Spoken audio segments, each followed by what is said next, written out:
ಟ್ರ್ಯಾಕ್ಟರ್ಗಳಲ್ಲಿ ದೆಹಲಿಗೆ ಆಗಮಿಸ್ತಾ ಇದ್ದಾರೆ ರೈತರು ಸಾವಿರ ಸಂಖ್ಯೆಯಲ್ಲಿ. ರೈತರ ದೆಹಲಿ ಚಲೋ ತಡೆಯೋದಕ್ಕೆ ಪೊಲೀಸರು ಕೂಡ ಪ್ರಯತ್ನ ಪಡ್ತಾ ಇದ್ದಾರೆ. ದೆಹಲಿಯನ್ನು ಸಂಪರ್ಕಿಸುವ ಎಲ್ಲ ಗಡಿ ಭಾಗದಲ್ಲೂ ಕೂಡ ಬಿಗಿ ಬಂದೋಬಸ್ತನ್ನು ಕೈಗೊಂಡಿದ್ದಾರೆ. ಅದರಲ್ಲೂ ಪ್ರಮುಖವಾಗಿ ಸಿಂಘು ಗಡಿ ಮತ್ತು ಘಾಜಿಯಾಬಾದ್ ಬಾರ್ಡರ್, ಸಿಕ್ರಿ ಬಾರ್ಡರ್, ಈ ಎಲ್ಲ ಬಾರ್ಡರ್ಗಳಲ್ಲೂ ಕೂಡ ಭಾರಿ ಭದ್ರತೆಯನ್ನು ವಹಿಸಲಾಗಿದೆ. ಜೊತೆಗೆ ಇವರ ಟ್ರ್ಯಾಕ್ಟರ್ಗಳು ಒಳಕ್ಕೆ ಬರಬಾರ್ದು ಅನ್ನೋ ಕಾರಣಕ್ಕೋಸ್ಕರ ಕಾಂಕ್ರೀಟ್ ತಡೆಗೋಡೆ, ಸಿಮೆಂಟ್ ಬ್ಲಾಕ್ಸ್, ಮುಳ್ಳು ಕಂಬಿ, ಮೊಳೆ ಇದೆಲ್ಲವನ್ನು ಹಾಕಿ ತಡೆಗೋಡೆಯನ್ನು ನಿರ್ಮಾಣ ಮಾಡಿಬಿಟ್ಟಿದ್ದಾರೆ. ಬಟ್ ಅದನ್ನೂ ದಾಟ್ಕೊಂಡು ಬರ್ತಾರೆ ನೋಡಿ. ನಿಮ್ಮ ಲೆಫ್ಟ್ ವಿಂಡೋದಲ್ಲಿ ನೀವು ನೋಡ್ತಾ ಇರ್ತಕ್ಕಂಥದ್ದು ಪೊಲೀಸರು ಮಾಡಿರ್ತಕ್ಕಂಥ ತಡೆ. ರೈಟ್ ಸೈಡಲ್ಲಿ ನೋಡ್ತಾ ಇರ್ತಕ್ಕಂಥದ್ದು ತಂಡೋಪತಂಡವಾಗಿ ಟ್ರ್ಯಾಕ್ಟರ್ಗಳಲ್ಲಿ ದೆಹಲಿಗೆ ಆಗಮಿಸ್ತಾ ಇರ್ತಕ್ಕಂಥ ರೈತರು. ಇದು ನನ್ನ ಪ್ರಕಾರ ಇವತ್ತೊಂದೇ ದಿನ ಅಲ್ಲ, ನಾಳೆ ನಾಡಿದ್ದಿಗೆ ಇದರ ತೀವ್ರತೆ ಇನ್ನೂ ಜಾಸ್ತಿ ಆಗುತ್ತೆ. ಯಾಕೆಂದರೆ ದೂರದ ಊರುಗಳಿಂದ ದೆಹಲಿಗೆ ಬಂದು ತಲುಪೋದಕ್ಕೆ ರೈತರಿಗೆ ಸಮಯಾವಕಾಶ ಬೇಕು. ಇವತ್ತು ದೆಹಲಿ ಚಲೋ ಮಾಡಬೇಕು ಅಂತ ತೀರ್ಮಾನ ತಗೊಂಡಿರೋದು ನಿನ್ನೆ ರಾತ್ರಿ. ಹಾಗಾಗಿ ಅವರಿಗೆ ಸ್ವಲ್ಪ ಸಮಯಾವಕಾಶ ಬೇಕು. ನಾಳೆ ನಾಡಿದ್ದು ರೈತರು ಜಾಸ್ತಿ ಸೇರ್ತಾರೆ. ಬಟ್ ಅದನ್ನು ಹೇಗೆ ತಡೀತಾರೆ ದೆಹಲಿ ಪೊಲೀಸರು ಅಂತಕ್ಕಂಥದ್ದೇ ಪ್ರಶ್ನೆ. ಈಗಾಗಲೇ ಮುಂದಿನ 1 ತಿಂಗಳ ತನಕ ದೆಹಲಿಯಲ್ಲಿ 144 ಸೆಕ್ಷನ್ ನಿಷೇಧಾಜ್ಞೆ ಜಾರಿ ಮಾಡಿದ್ದಾರೆ. 144 ಸೆಕ್ಷನ್ ಮುಂದಿನ 1 ತಿಂಗಳ ತನಕ ರೈತರು ಗುಂಪುಗೂಡಬಾರ್ದು, ರೈತರು ಸಭೆಗಳನ್ನು ನಡೆಸಬಾರ್ದು ಅನ್ನೋ ಕಾರಣಕ್ಕೋಸ್ಕರ. ಈ ಎಲ್ಲ ವಿಚಾರಕ್ಕೆ ಸಂಬಂಧಪಟ್ಟಂತೆ ಮತ್ತಷ್ಟು ಮಾಹಿತಿ ನನ್ನ ಕೊಲೀಗ್ ನವದೆಹಲಿಯಿಂದ ಶಬೀರ್ ಲೈವ್ ಜಾಯ್ನ್ ಆಗ್ತಾ ಇದ್ದಾರೆ. ಶಬೀರ್, ಈಗ ರೈತರ ಹೋರಾಟ, ಈ ಹಿಂದೆ ನಾವೇನು ಕೇಂದ್ರದ ಕೃಷಿ ನೀತಿಗಳನ್ನು ವಿರೋಧಿಸಿ ರೈತರು ಹೋರಾಟ ಮಾಡಿದ್ರು, ನಾವು ಅದನ್ನೇ ನೆನೆಸ್ಕೋತೀವಿ, ಅದೇ ಕಣ್ಮುಂದೆ ಬರುತ್ತೆ ದೃಶ್ಯಾವಳಿಗಳು. ಸೊ ಈ ಬಾರಿಯ ಹೋರಾಟ ಕೂಡ ಅದೇ ರೀತಿ ಆಗಿರಬಹುದಾ, ತೀವ್ರತರವಾಗಿರುತ್ತಾ, ಅಥವಾ ಅದನ್ನು ತಡೀತಾರಾ ಪೊಲೀಸರು, ಹೇಗೆ? 2020-21 ಸಮಯದಲ್ಲಿ ಆದಂತ ಪ್ರತಿಭಟನೆಯ ತೀವ್ರತೆ ಈ ಬಾರಿ ಬಹುಶಃ ಕಂಡು ಬರ್ಲಿಕ್ಕಿಲ್ಲ ಅಂತ ಅನ್ಸುತ್ತೆ ಅರವಿಂದ್. ಯಾಕೆಂದ್ರೆ ಕಳೆದ ಬಾರಿ ಪೊಲೀಸರು ಇಷ್ಟು ದೊಡ್ಡ ಪ್ರತಿಭಟನೆ ಆಗ್ಬೋದು ಅನ್ನುವಂಥದ್ದನ್ನು ನಿರೀಕ್ಷೆ ಮಾಡಿರಲಿಲ್ಲ. ಎಲ್ಲವೂ ಕೂಡ ಅಕಸ್ಮಾತ್ ಆಗಿ ಆಗಿತ್ತು. ಹೀಗಾಗಿ ದೆಹಲಿಯ ಗಡಿಗಳಲ್ಲಿ ಬಂದು ರೈತರು ಧರಣಿಯನ್ನ ಕೂತಿದ್ರು, ವರ್ಷಾನುಗಂಟ್ಲೆ ಧರಣಿಯನ್ನ ಕೂತಿದ್ದಂಥದ್ದನ್ನು ಕೂಡ ನಾವು ಗಮನಿಸಿದ್ವಿ. ಹೀಗಾಗಿ ಈ ಬಾರಿ ಪೊಲೀಸ್ ಇಲಾಖೆ ಸಾಕಷ್ಟು ಭದ್ರತೆಯನ್ನ ಮತ್ತೆ ಪೂರ್ವ ತಯಾರಿಗಳನ್ನ ಕೂಡ ಮಾಡ್ಕೊಂಡಿರುವಂತದ್ದನ್ನ ಕೂಡ ನಾವು ಗಮನಿಸ್ತಿದ್ದೀವಿ. ಏನು ಕಳೆದ ವರ್ಷ ಬಹಳ ದೊಡ್ಡ ಪ್ರತಿಭಟನೆ ನಡೆದಂತ ಗಾಜಿಪುರ್ ಗಡಿ ಏನಿದೆ ಉತ್ತರ ಪ್ರದೇಶ ಮತ್ತೆ ದೆಹಲಿಯ ನಡುವೆ, ಅಲ್ಲಿ ನಾನಿದ್ದೀನಿ.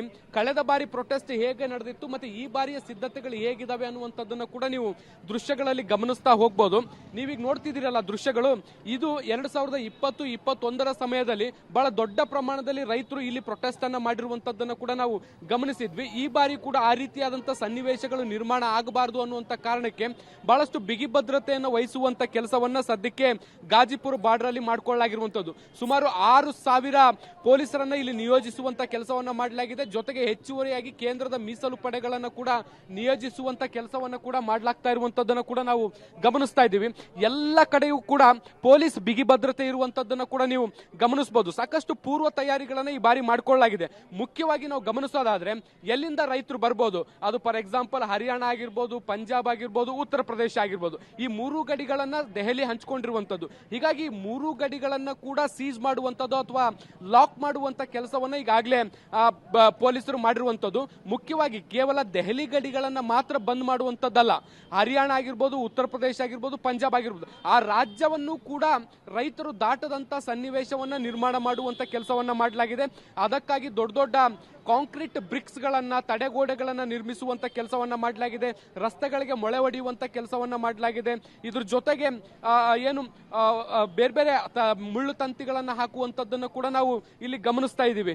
ಅಂದ್ರೆ ಸಂಪೂರ್ಣವಾಗಿ ರೈತರು ಟ್ರ್ಯಾಕ್ಟರ್ಗಳ ಮೂಲಕ ಏನಾದರೂ ನುಗ್ಲಿಕ್ಕೆ ಪ್ರಯತ್ನ ಮಾಡಿದ್ರೆ ಆ ಟ್ರ್ಯಾಕ್ಟರ್ಗಳು ಅಲ್ಲೇ ಪಂಚರ್ ಆಗಿ ಹೋಗ್ಬೇಕು, ಆ ರೀತಿಯಾದಂತಹ ಸನ್ನಿವೇಶವನ್ನ ಈಗ ಸದ್ಯಕ್ಕೆ ನಿರ್ಮಾಣ ಮಾಡಲಾಗಿರುವಂತದ್ದು.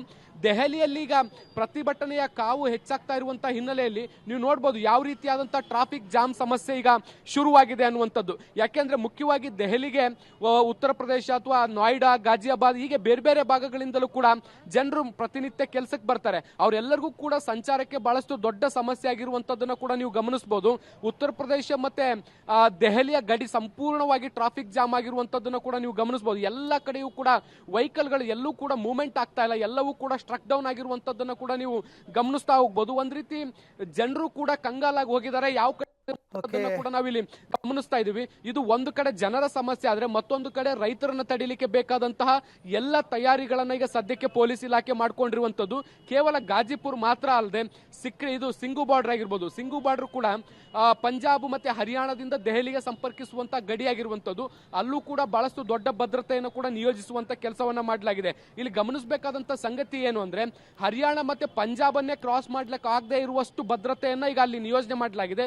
ಒಂದು ವೇಳೆ ಆ ಬಾರ್ಡರ್ ಗಳನ್ನ ಕ್ರಾಸ್ ಮಾಡಿ ಬಂದರೂ ಕೂಡ ಸಿಂಗು ಬಾರ್ಡರ್ ಅಲ್ಲಿ ದಾಟಿ ದೆಹಲಿಯ ಒಳಗೆ ಬರದಂತೆ ಎಚ್ಚರಿಕೆ ವಹಿಸುವಂತ ಕೆಲಸವನ್ನ ಈಗ ಸದ್ಯಕ್ಕೆ ಪೊಲೀಸ್ ಇಲಾಖೆ ಮಾಡ್ಕೊಂಡಿದೆ. ಅರವಿಂದ್, ಶಬೀರ್, ಇವಾಗ ಒಂದು ಚಾಲೆಂಜ್ ಪೊಲೀಸರಿಗೆ ಹೆಂಗೆ ಅಂದರೆ ರೈತರ ಟ್ರ್ಯಾಕ್ಟರ್ಗಳು ದೆಹಲಿ ಪ್ರವೇಶ ಮಾಡದೇ ಇರೋ ಹಾಗೆ ತಡಿಬೇಕು. ಅಟ್ ದ ಸೇಮ್ ಟೈಮ್ ಬೇರೆ ಜನಸಾಮಾನ್ಯರ ಕಾರು ಮತ್ತೊಂದು ವೆಹಿಕಲ್ ಏನಿದೆ ಅವುಗಳಿಗೆ ಪ್ರಯಾಣಕ್ಕೆ ಅನುಕೂಲ ಮಾಡಿಕೊಡ್ಬೇಕು. ಸೊ ಈ ಕೆಲಸವನ್ನು ಹೇಗೆ ಮ್ಯಾನೇಜ್ ಮಾಡೋದಕ್ಕೆ ಸಾಧ್ಯ ಆಗುತ್ತೆ ಅಂತ ನೋಡಿ, ನಾನು ಅದಕ್ಕೊಂದು ಎಕ್ಸಾಂಪಲ್ನ ತೋರಿಸ್ಬಿಡ್ತೀನಿ. ನೀವು ಈ ರಸ್ತೆಯನ್ನು ನೋಡ್ತಿದ್ದೀರಲ್ಲ, ಈ ರಸ್ತೆ ನೋಯ್ಡಾದಿಂದ ದೆಹಲಿಗೆ ಸಂಪರ್ಕಿಸುವಂತ ರಸ್ತೆ ಆಗಿರುವಂತದ್ದು. ಫ್ಲೈಓವರ್ ಮೂಲಕ ನೇರವಾಗಿ ಹೋಗ್ಬೋದು. ಕೆಳಗಡೆ ಬಂದ್ರೆ ನೀವು ಗಾಜಿಪುರ್ ಬೈಪಾಸ್ಗೆ ಹೋಗ್ಲಿಕ್ಕೆ ವ್ಯವಸ್ಥೆಯನ್ನ ಮಾಡ್ಕೊಳ್ಳಲಾಗಿರುವಂತದ್ದು. ಈಗ ಸದ್ಯಕ್ಕೆ ಈ ರೋಡ್ ಅನ್ನ ಸಂಪೂರ್ಣವಾಗಿ ಬ್ಲಾಕ್ ಮಾಡಲಾಗಿದೆ. ಕೇವಲ ಫ್ಲೈಓವರ್ ಮೇಲೆ ಮಾತ್ರ ಮೂವ್ಮೆಂಟ್ ಅನ್ನ ಮಾಡಿಕೊಡ್ಲಾಗಿರುವಂತದ್ದು ವೆಹಿಕಲ್ಗೆ. ಅಂದ್ರೆ ಏನು ಹೆವಿ ವೆಹಿಕಲ್ಗಳಿಗೆ ಸದ್ಯಕ್ಕೆ ಅವಕಾಶವನ್ನ ಮಾಡಿಕೊಟ್ಟಿಲ್ಲ. ವಿಶೇಷವಾಗಿ ಟ್ರಕ್ಗಳಿಗೂ ಕೂಡ ಅವಕಾಶ ಮಾಡಿಕೊಟ್ಟಿಲ್ಲ. ಕೇವಲ ಕಾರ್ಗಳು ಮತ್ತೆ ಅದು ಉಳಿದಂತೆ ಬೈಕ್ಗಳು ಮಾತ್ರ ಸಂಚಾರಕ್ಕೆ ಅವಕಾಶವನ್ನು ಮಾಡಿಕೊಡ್ಲಾಗಿರುವಂತದ್ದು.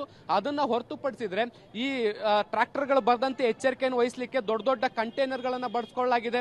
ಜೆಸಿಬಿಗಳನ್ನ ನಿಲ್ಲಿಸಿಕೊಳ್ಳಲಾಗಿರುವಂತದನ್ನ ಕೂಡ ನೀವು ಗಮನಿಸ್ತಾ ಹೋಗ್ಬೋದು. ದೊಡ್ಡ ದೊಡ್ಡ ಟ್ರಕ್ ಗಳನ್ನು ಕೂಡ ರಸ್ತೆಗೆ ಅಡ್ಡಲಾಗಿ ನಿಲ್ಲಿಸಲಿಕ್ಕೆ ಎಲ್ಲ ರೀತಿಯಾದಂತಹ ತಯಾರಿ ಮಾಡಿಕೊಳ್ಳಲಾಗಿದೆ. ನೀವೇನ್ ನೋಡ್ತಿದ್ದೀರಲ್ಲ ಟ್ರಕ್ಗಳು, ಈ ಟ್ರಕ್ಗಳು ಒಂದು ವೇಳೆ ರೈತರು ದೆಹಲಿಯ ಒಳಗಡೆ ನುಗ್ಲಿಕ್ಕೆ ಪ್ರಯತ್ನ ಮಾಡಿದ್ರೆ ಇವುಗಳನ್ನ ರಸ್ತೆಗೆ ಅಡ್ಡಲಾಗಿ ನಿಲ್ಲಿಸಲಿಕ್ಕೆ ತಯಾರಿಯನ್ನ ಮಾಡ್ಕೊಂಡು ನಿಂತ್ಕೊಂಡಿರುವಂತದ್ದು. ಈಗ ಸದ್ಯಕ್ಕೆ ಸೈಡ್ ಅಲ್ಲಿ ಪಾರ್ಕಿಂಗ್ ಮಾಡ್ಕೊಳ್ಳುವಂತ ಕೆಲಸವನ್ನ ಮಾಡಲಾಗ್ತಾ ಇದೆ. ಒಂದ್ ವೇಳೆ ರೈತರು ಗಾಜಿಯಾಬಾದ್ ಗಡಿಯನ್ನ ಪ್ರವೇಶಿಸ್ತಾರೆ ಅಥವಾ ಅದರ ಹತ್ರ ಬಂದಿದ್ದಾರೆ ಅನ್ನುವಂತ ಮಾಹಿತಿಗಳೇನಾದ್ರೂ ಬಂದ್ರೆ ಈ ಸಂದರ್ಭದಲ್ಲಿ ಈ ಬಸ್ ಏನು ಲಾರಿಗಳೇನಿದಾವೆ ಅವುಗಳನ್ನ ರಸ್ತೆಗೆ ಅಡ್ಡಲಾಗಿ ನಿಲ್ಲಿಸುವಂತ ಕೆಲಸವನ್ನ ಮಾಡ್ತಾರೆ. ಸದ್ಯಕ್ಕೆ ಇಲ್ಲಿ ಯಾವುದೇ ರೀತಿಯಾದಂತಹ ವೆಹಿಕಲ್ ಮೂವ್ಮೆಂಟ್ ಆಗದೆ ಇರೋ ತರ ವ್ಯವಸ್ಥೆಯನ್ನ ಕೂಡ ಮಾಡ್ಕೊಳ್ಳಲಾಗಿರುವಂತದ್ದು. ಮತ್ತೆ ಈ ಭಾಗದಲ್ಲಿ ನೀವು ಗಮನಿಸ್ತಾ ಒಟ್ಟಾರೆ ನನ್ನ ಕೊಲೀಗ್ ಕಳೆದ ಬಾರಿ ರೈತ ಹೋರಾಟ ನಡೆದ ಜಾಗದಿಂದ ನೇರ ಸಂಪರ್ಕದಲ್ಲಿ ಮಾಹಿತಿಯನ್ನು ಕೊಡ್ತಾ ಇದ್ರು. ಅದನ್ನು ರೈತ ಹೋರಾಟವನ್ನು ತಡೆಗಟ್ಟುವ ಕೆಲಸಗಳಾಗ್ತಾ ಇದೆ.